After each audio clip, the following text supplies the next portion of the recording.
Did I ever tell you what the definition of insanity is?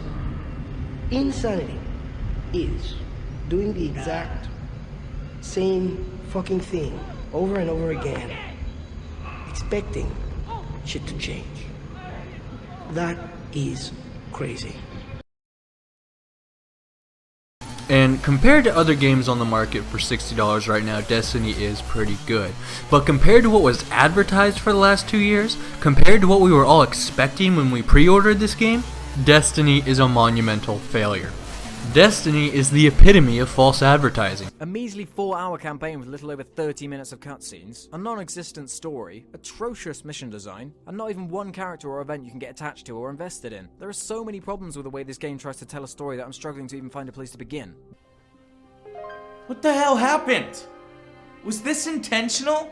How can Destiny, one of the most expensive games of all time, with a whopping $500 million budget, how can it end up missing so many essential elements at release? Please allow me to summarize Destiny by telling you what it was like to complete the story. Once the final, utterly hackneyed scene finished, my 2 fire team members and I were rewarded with the same exact weapon, even though all 3 of us were playing different classes, and we received a handful of currency. And that was the big narrative finale of a troubled game that excels in the basics but is lacking in creativity and heart. It is a clearly expensive game, lavishly produced and devoted to showing off its amazing but sterile environments that look like this world had far better stories to tell in the past, long before you ever set foot in it. The fantastic gunplay and promise of better loot could keep you pushing forward. The sheer lack of mission diversity and overall creativity, however, make it equally as likely you'll leave Destiny behind for something with more excitement and more soul. I think Destiny launched with an introduction to a big, huge new world that took you to a lot of places. And I think we covered a lot of ground. In terms of a sufficient story, I think it's something that has definitely captured the imaginations of players. It really doesn't matter what I think about Destiny's story. We listen to what the player thinks about the story. They've had a lot to say about the narrative. They've had a lot to say about what they expect from Bungie and what they'd like to see from us in the future. And those are the things that I listen to. As a community manager, I don't try to manage people's opinions or decide if they're right or wrong. What I try to do is I try to make sure the developers are well acquainted with how the player feels. A lot of times that portion of my job is on autopilot because everyone in the studio is a voracious reader of that feedback. We heard loud and clear what players wanted. They wanted more. That's what we've tried to do in The Dark Below, is bring people more. There's a lot of problems with the DLC. Yeah, I'm not happy with it either. Yeah, I think we both kind of feel like this is not our jam. This is not what we want the future of Destiny to look like. Right. Big part is because just the most important thing I can say about this is that there is such a lack of, for the price especially, there is such a lack of content. I can see why people are upset about the vendors giving out level 31 gear. It basically makes the Vault of Glass gear worthless. While old raid gear getting dumped for new raid gear is completely common in these kind of settings, it doesn't happen as quickly, nor does it become completely irrelevant. Don't get me wrong, it was good for the first groups going into Crota's End, but if you prepared properly, you could have been level 31 10 minutes after the expansion came out, making that raid gear useless.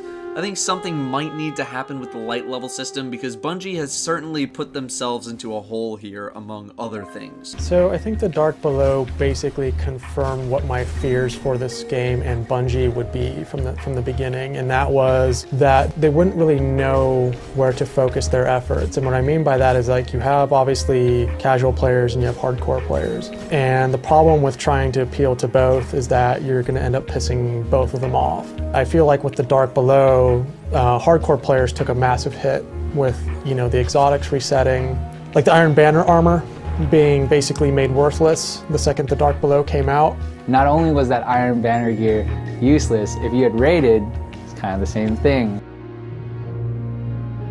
Recently on NeoGAF, Luke Smith, one of the guys responsible for Vault of Glass among other things, clarified that the reward economy of House of Wolves will not be the same as The Dark Below.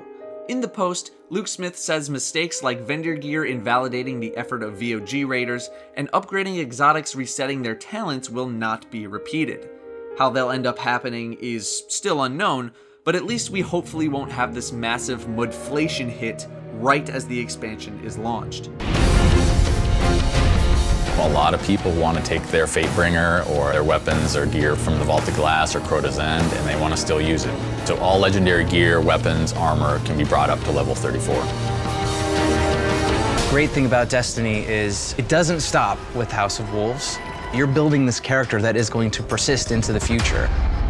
Many of the longtime Destiny players will be saddened to see the Vision of Confluence will not be in the game. And then at the end of the post, he even writes, I'm excited to try new options in the coming year, even if I will always have a special place in my heart for the Fatebringer and its cousins. This sucks balls. You guys already know me. I love the Fatebringer for PvE, and you can't really forget about the Found Verdict. That thing is just beautiful for both PvE and PvP, and of course the Vision of Confluence. If we tab over to the Year 2 page, we can see that only Thunderlord and Truth are available to purchase as their Year 2 options.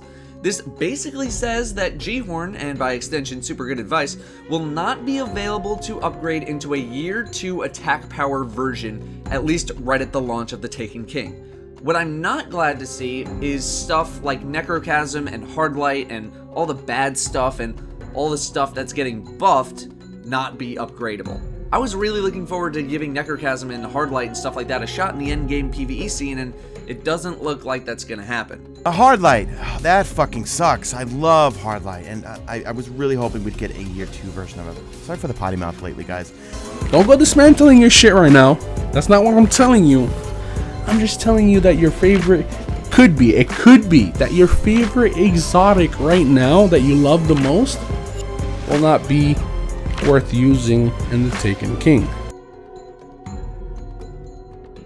Now, with respect to how we're telling stories, our priority moving forward with storytelling is about characters. Right. We want to create and add interesting characters to the world and expand them. I think in The Dark Below you met Eris, and she was a character that people started to remember. And in House of Wolves, you met two more characters, Varix and Petra. And I think that people are starting to see we care about the characters in this universe. Yeah. And in what we're showing behind closed doors, there's some more characters to check out. The Dark Below, we introduced Eris, like the first sort of new character. She's got personality, and she had a foil, Omnigul, this witch who screams and summons a bunch of problems for you and your friends to solve. In DLC 2 House of Wolves, we introduced another couple of characters, Petra and Varix, and they have this relationship conversationally where they're talking back and forth and involving you in this peripheral way, but you're learning a little bit more about the Fallen and the Reef at the same time. And in the coming war, you see some of that stuff begin to evolve, where you see Oryx as a presence, the villain who's going to haunt you through the campaign. You hear Zavala and Eris talking, and even the playfulness in their discussion, like you'll hear a little bit of jokiness. You'll hear, some stuff that, you might feel about Eris as well when she's sort of talking about a bunch of creepy, weird stuff, and then, Zavala has a little quip that, resets her a little bit. I think when we look at how the game's changing, when we look at how we've changed the Dark Below, like Dark Below introduced a couple of characters. One, Eris, who's really important, a voice you hear a lot, and Omnigul, like a true villain. A villain in the first form that led you into Crota, and you had this thematic experience. In the House of Wolves DLC, what we had was Varix and Petra, these like emissaries from the Reef, and they had some back and forth. What we're doing with these two, with what we did with those two DLCs, is really showing sort of where we're going, which is about characterful storytelling, voices that you're excited to hear. In the same way that this fall, we hope players are excited to take their character that they made last year off the shelf and push them around the world. We want you to be excited to hear from some of those voices again. Eris, like if you had a chance to check out The Coming War, you hear Zavala and Eris, and there's a little bit of a back and forth between them, a little bit of rapport. And as a player, you're like, oh, there's more to these guys than just, the Fallen. People say, oh, it's got a story this time. Now, although this new expansion has made notable improvements on this front, it still leaves quite a bit to be desired. It had a decent opening cutscene, but I still felt somewhat in the dark as to what was going on. I've played through every story mission in this game, from the base game and the Dark Below and the House of Wolves at least once, and I still don't really understand why Oryx has beef with us, other than the fact that we killed his son. But then I don't understand why his son had beef with us in the first place. Destiny just still doesn't have it. It's missing that X factor. I feel like it's still finding it tough to define itself. It's not nuanced or even really that memorable despite a few character moments, but it's no Halo 3. I never had chills running down my spine because something was so effective. It is constantly satisfying, but you know, so's having a shower. Showers are great, but I don't exactly get excited for it. I just kind of do it because I have to. Destiny constantly has me on the edge of my seat, waiting for that moment, the thing that solidifies the franchise in my head, that justifies my commitment. The suicide mission, the Warthog escape, the perfect ending, the mind-blowing twist, the satisfying revenge. But that moment never comes. Writing is still fairly terrible from the original Destiny, and it does see a noticeable step up with Taken King, but this isn't Shakespeare. Hell, this isn't even BioWare. Surprisingly enough, after an initial attack, Oryx basically just sits and does absolutely nothing through the story, and though Bungie have stated multiple times they wanted the tone to be ultra urgent, there is absolutely nothing urgent ever about the story. In fact, it's laughably non-urgent as you go around collecting random parts from already explored locations on Earth, the Moon, and pretty much everywhere else. Now, this is a point when another developer might have had fiction meet gameplay here with some kind of feedback loop for delay, or at the very least a change in tonal content from speaking characters, but sadly we get none of that. We hear the community's call for new content, and with the April update, the live team is excited to be able to bring new ways to play and experience Destiny. We're excited to give Guardians new bounties, new strikes, new quest lines, gear customization options, new Prison of Elders challenges. More things to kill, more things to collect, more things to do. There's just more of everything. Sorry to say it, folks, but content is dry, with no real relief in sight. If we take a look at the season, we see a huge downpour in September, followed by a couple sparse, insignificant trickles, leading us to the arid wasteland of today. Just a lot of stuff that they did right at the beginning, but then they just kind of stopped releasing new stuff. And yes, the April update came and brought some Challenge of the Elders, but people are, including me, are already bored of that. A lot of stuff. The launch Taken King was amazing, it was great. Then like people found flaws and it just nothing new. That uncomfortable laugh where you look off into the distance and go, yeah, I don't like how you guys handled year 2. I don't. I just don't. And a lot of people don't really like it.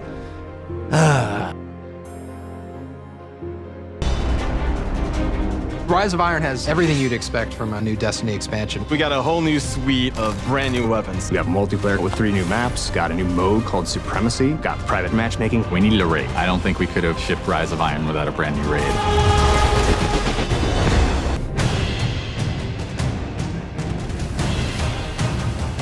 We thought, how can we increase the ways that you express the way you like to play? And what we came up with was putting different talents on the artifacts. The artifacts are these relics of the fallen Iron Lords. So you'll quest to earn one of those, and then your last step of that is taking that artifact to the statue of the fallen Iron Lord, fully empowering that for you to use as a player.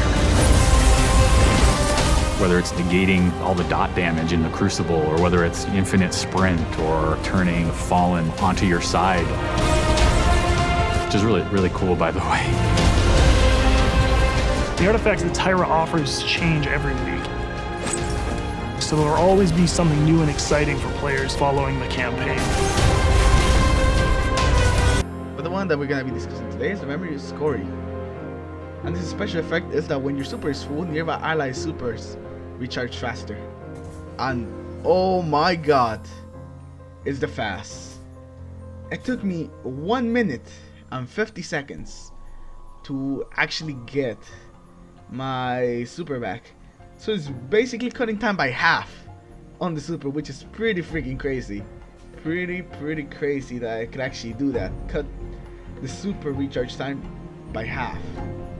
Some people have mentioned that scoring might be a killer option in Trials because that's generally a slower paced game type. The scory Trials strategy will only work if you give the enemy the time and the room they need to stay back together and build their super. And they're farming scores. Are they? Are they farming scores? Yeah, they are. That's how, bro. You have got to be fucking kidding me, bro!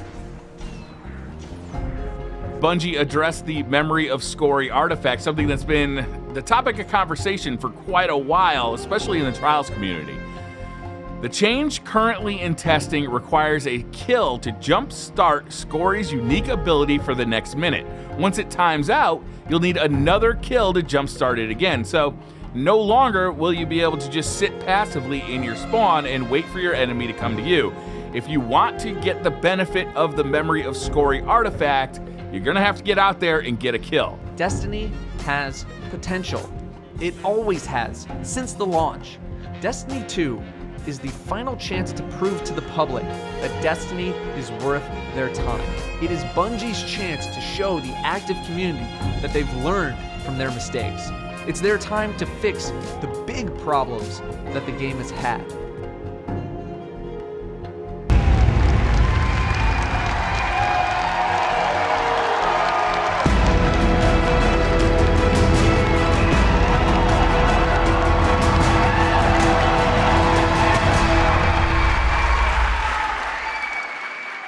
That day has arrived.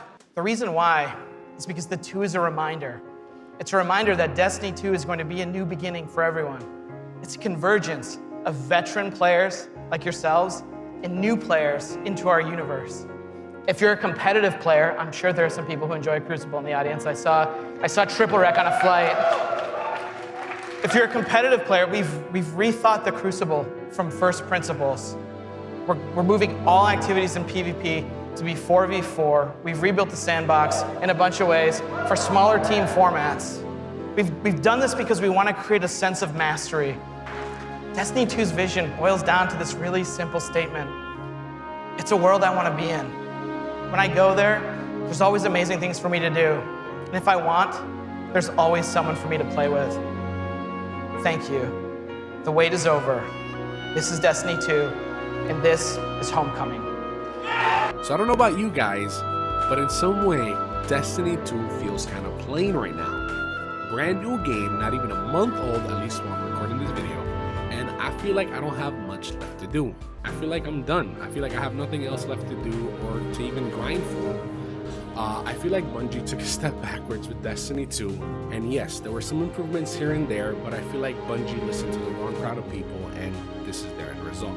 For no reason whatsoever, the game has removed many things like daily missions, daily PvP challenges, and daily bounties. For no discernible reason, Destiny 2 has removed hard mode difficulty from missions and removed heroic strikes. There used to be a strike streak system in place, which encouraged you to just stay in strikes and grind them out, either alone or with friends. That's gone now too.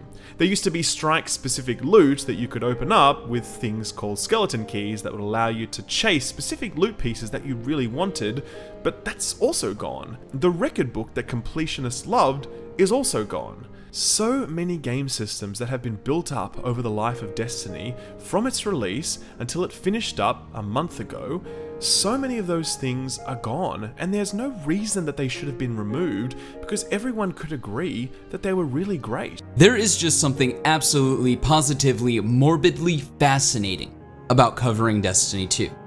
It's like each new day there is something to talk about.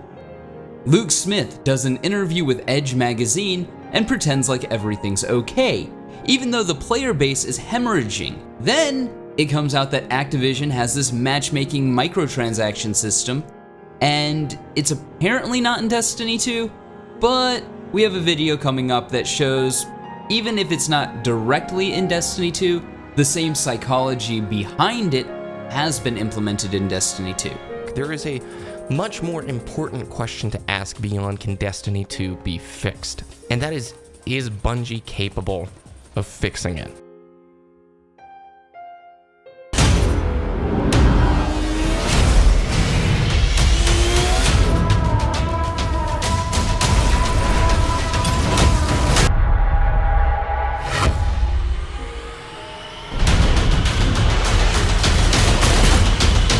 You make that look easy.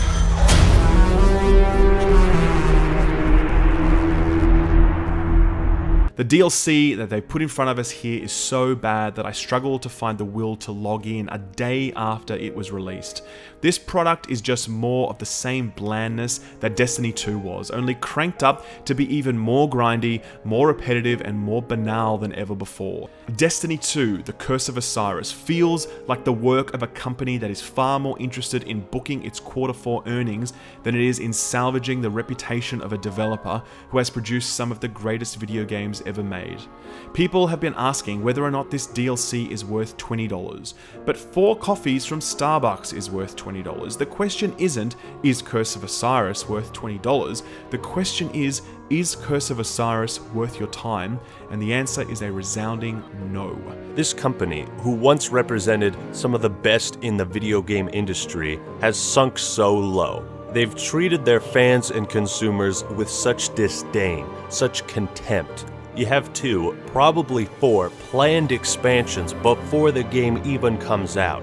Destiny 2 was already lacking in content and replayability as it was. I'll get more into that later. And now you release a $20 expansion barely 3 months later that offers so little it should be free DLC. You have the fucking balls to recycle the same goddamn Vex Gatelord boss that you already recycled from Destiny 1. And now you're doing that in a paid expansion? Not only was the DLC severely lacking in content, but a majority of the DLC's endgame content, the cosmetic content, was locked behind RNG fucking microtransactions. So you had to pay to get access to pay more money to maybe get the stuff in the DLC, or maybe not.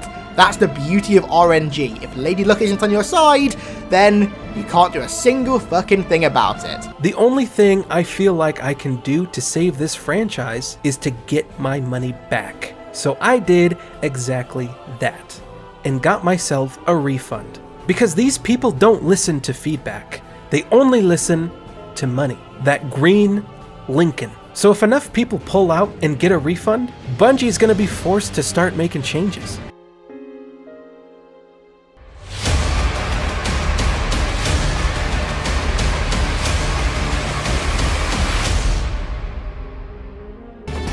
Warmind is a start of the new conversation. It's a step forward in the direction we want to start taking Destiny. We want content that brings us back and makes us want to play more. We're encouraging players to stick around, play the destination, explore it, uncover secrets, and learn more about Rasputin and the Bray family. The weakest parts of this DLC are exactly the weakest parts of The Curse of Osiris. Its horrendous writing and storytelling, its lack of new enemies, reskinned weapons and armor, and undercooked endgame progression systems. It's all the greatest hits we've come to expect at this point. The content within Warmind, meaning the new armor, weapons, adventures, campaign, game modes, activities, is pretty much exactly what I expected. And the bar was set real low. The Ice Hive are just reskinned enemies with zero clear context as to why they're even there. Mars, sure, it's different, but we've been there before. That Javelin Valkyrie thing, doper version of the Scorch Cannon. The weapons and gear, don't even get me started with recycling everything from Destiny 1. And the campaign, overall disappointing once again. If you've been waiting for a big new change to jump back into Destiny 2, the team at Bungie still has a long road ahead to win back your trust after Warmind.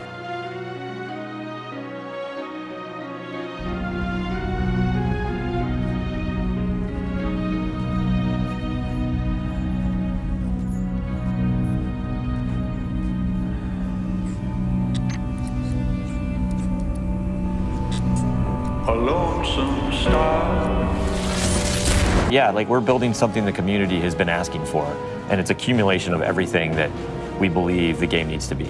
All the feedback we've heard for the last year is, this is it, it's in Forsaken. All in all, I am having a good initial experience with Forsaken. Destiny 2 at launch did not evolve the game at all and was actually more of a regression. With Forsaken, the game has gotten a lot better as a whole. The tone changes are very noticeable, we have a lot of quality of life improvements, and overall I think Bungie and their partners have really stepped up with Forsaken. How we'll feel about it a few weeks from now remains a mystery, but for now I think we're well within so far so good territory. And with the promise of even more content coming out in Year 2, Destiny 2 is in the best place it can be right now, and for the months to come. This update not only has improved Destiny 2 in some very meaningful ways for those buying the expansion, but also for people who didn't. Thus far, Bungie has delivered on all fronts and then some.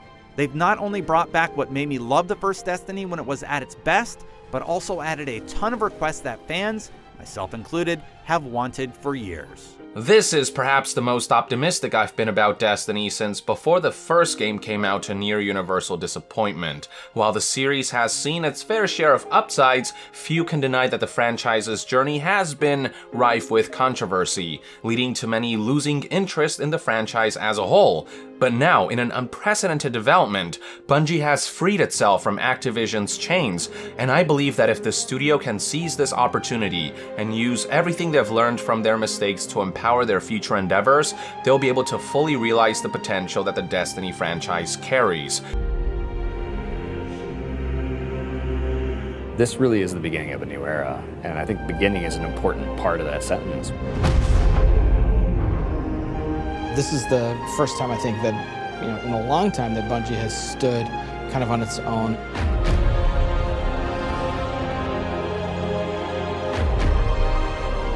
When we're self-publishing, it's a really big deal. There's a huge opportunity here for us to really make our own decisions. It's a turning point for us. We are in charge of our own destiny. It's empowering and terrifying at the same time. There are only two groups who are going to decide what happens to Destiny next: Bungie and the players who play Destiny.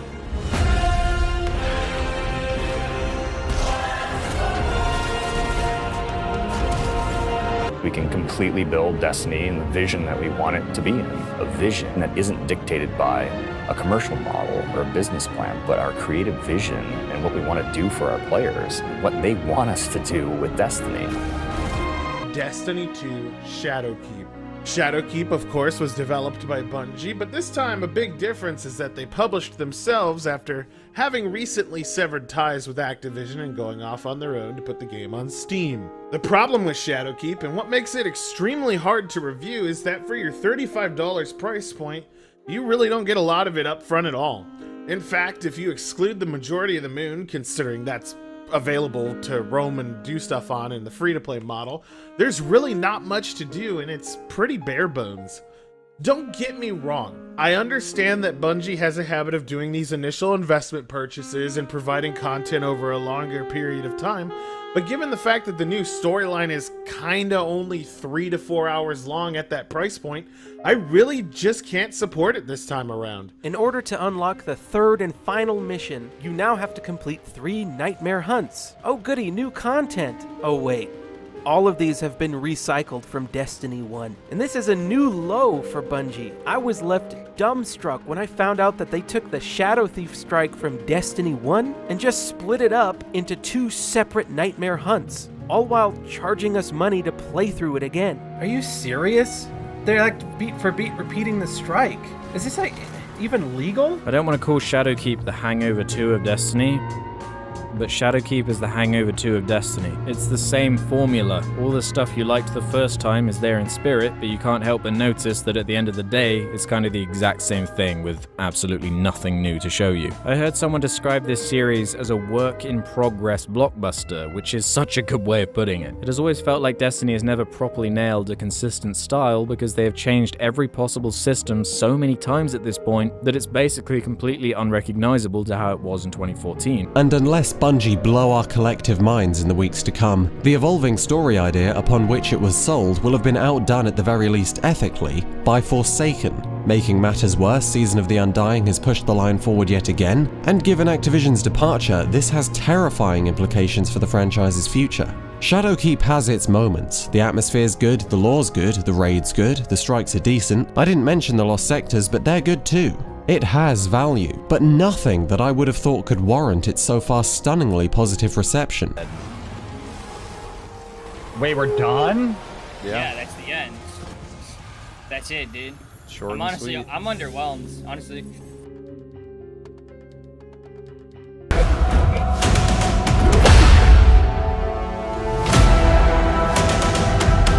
call me the greatest Titan who ever lived. They're actually going to stand shoulder to shoulder with a legendary Titan.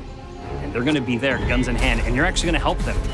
You're setting a hero on a path, and then you get to see all of the results that come from that path.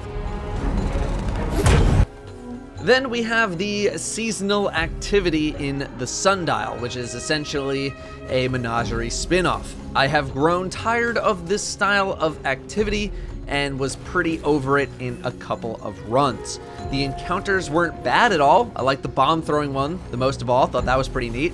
Definitely a familiar vibe compared to the menagerie, but it's just not really doing much for me anymore, and it never really did do much for me in Season 9. After doing each encounter a couple of times, you know, I was set. Because this was really like the only new activity, it did get a lot of wear and tear, and anything is gonna get old, and definitely, you know, by the end of it, Sundial was feeling a bit old, and in the middle as well, the different rotating bosses weren't necessarily that different from one another. One had lightning, the other kind of trapped you, the other shot fireballs. It was neat, but more gimmicky than anything else. In my opinion, this is another fumbled ball by Bungie. They don't really seem to understand how to incentivize aspirational content.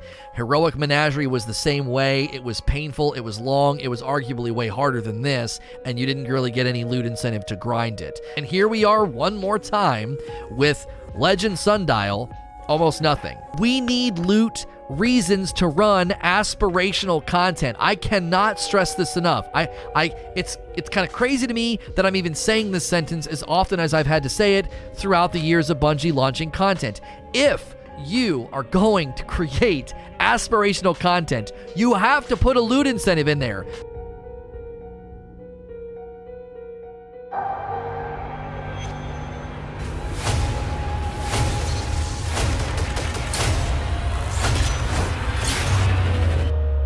Welcome to the trials of Saint 14. Ha! A joke. Here we go. We want to make sure that we really stick the landing with trials. It's important that this doesn't go out half-baked. Yo, Chalk Moose, thanks for the Prime support, bro. Enjoy your emotes.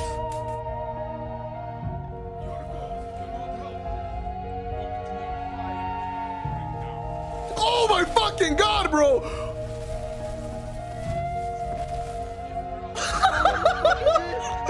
Bro, I got so scared.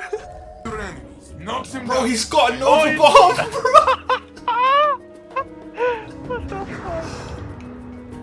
Oh my fucking god. Guardian down. Bro. Oh yeah. I'm burning if I stand still, dude. Okay, he's right on my penis. Dude, you are such a. He's on the air now. So devastating. You can do it. Find a corner. Yeah, just find a corner against a guy who can just instantly teleport to you and then kill you. Okay, wait. Okay, he's.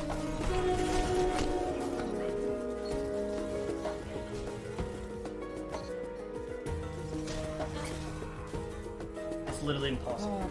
Yeah, we could maybe like melee him over and over again, but like it doesn't matter. I'm in the fight of my life. Oh my lord, this guy! Game, by the way, for cheating. Yeah. Destiny 2 PvP feels like it's been continually getting more and more neglected as the seasons pass. Since the switch from Battle.net, PC has had a rampant issue of cheaters flying around in PvP, and not only in comp matches, but ruining flawless trials cards for many players. Now you might be thinking to yourself, well, what has Bungie done to combat this issue? Because every modern day game on PC particularly has cheaters in their games. If you guessed almost nothing, you would be absolutely correct.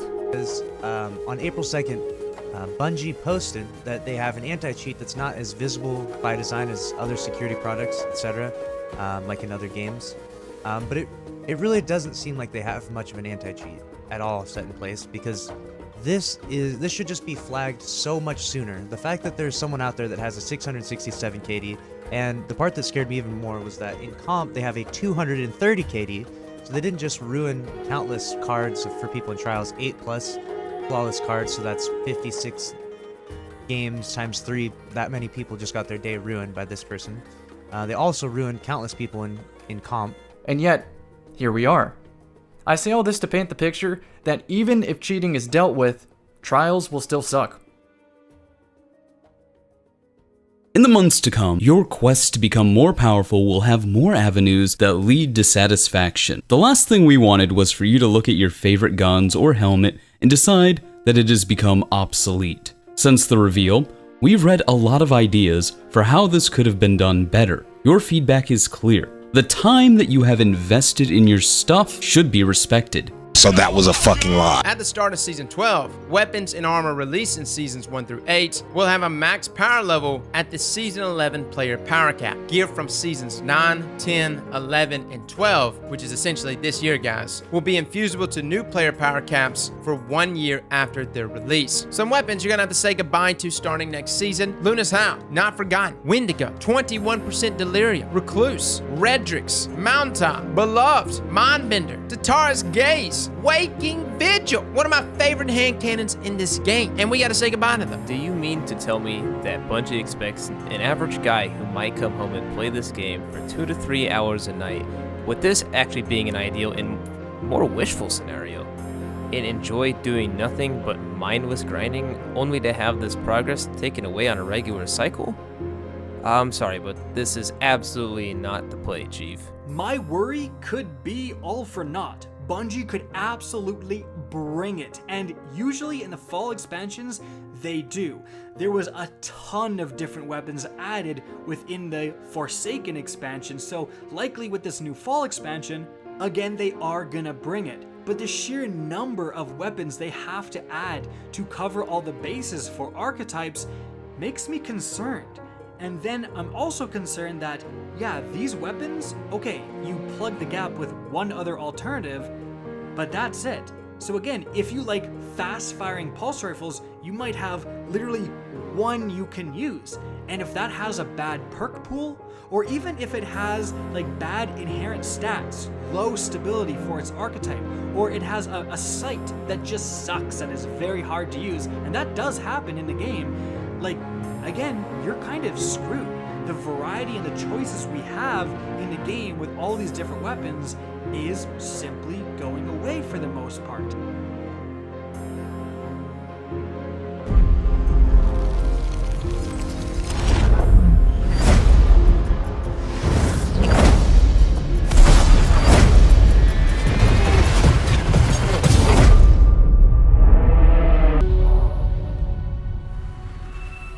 Destiny is just a really incredible world, and there are so many stories for us to tell.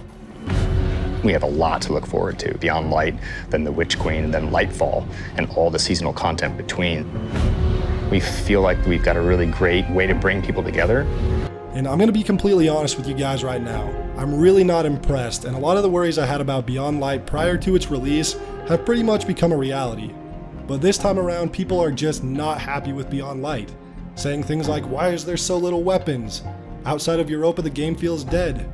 And various calls to reverse sunsetting changes because the loot pool is so small. And plenty other valid complaints that really just highlight all the problems with Beyond Light. Right out of the gate, I have to share my biggest problems with the expansion itself. The first thing is the loot. Where the hell is it? Bungie has sunset a massive amount of weapons and armor, an insane amount to be honest. And the amount of loot here is laughable. With Beyond Light, Bungie sunset 75.5% of total legendary weapons that existed in Destiny before Beyond Light. And Beyond Light has only contributed a paltry 5.9% of what it took. And mind you, what we got isn't all new weapons and gear. Most of it is reissued weapons and reskins.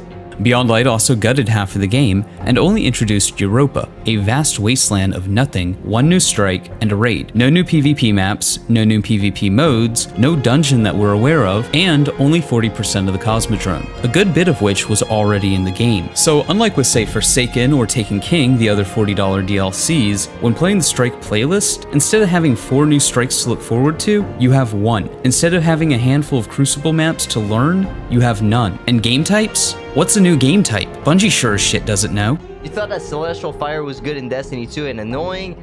You should see this one here. The Penumbral Blast is probably one of the most broken melee in the game. You just melee and it's throwing a little ball that goes like pretty far, and there's a blast radius, so you don't even need to like throw it pretty close to someone. Bungie really need to nerf this and maybe make it just slow down instead of freezing, because the whole freezing thing with abilities is way too powerful. Warlock Stasis is the play, dude. Yeah, for sure. Bungie, what the fuck are you doing, bro? I got frozen and dabbed on.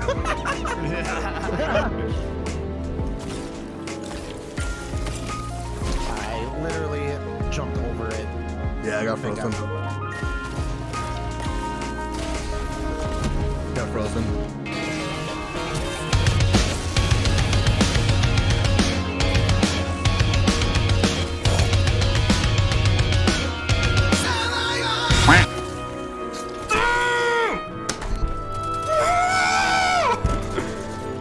Are you kidding me? I go through all that and this fucking nerd. This fucking nerd with his little ice ability freezes me.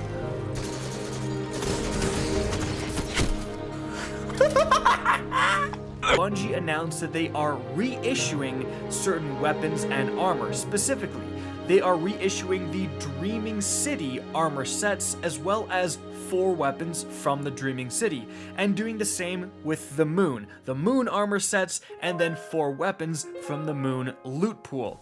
Okay, let's go over some key points of information. When they say they're reissuing this gear, all of this already exists within the game right now. As you can see, one of the reissued weapons is the Premonition Pulse Rifle, and I have it right here, and I'm using it in the background gameplay. However, the one that I have will stay at its extremely low infusion cap, meaning that it can only be used in very old or low-level PvE content or regular Crucible play.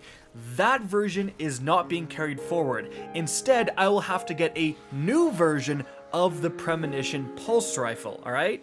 Now, let me be real. I understand the logic. Like, I understand the logic of sunsetting. I also understand the logic of why they're having to make this loot still relevant, as they're like the major annual expansions. But why in the hell did they sunset these weapons to begin with? That's what I'm trying to understand. Was it a mistake? Like, did Bungie mistakenly sunset these weapons? I don't think so. All I know is that there are god rolls of these weapons that people spent many hours grinding for. To suddenly see these weapons back on the menu to grind for yet again. Sure, it's gonna have some new perks, which I'm happy for, sure. But at the same time, why even sunset it to begin with? 1 season has gone by, and now it's being reissued back to us. Am I misunderstanding this? Believe me, if I'm misunderstanding this, someone say something. Getting loot is really damn exciting.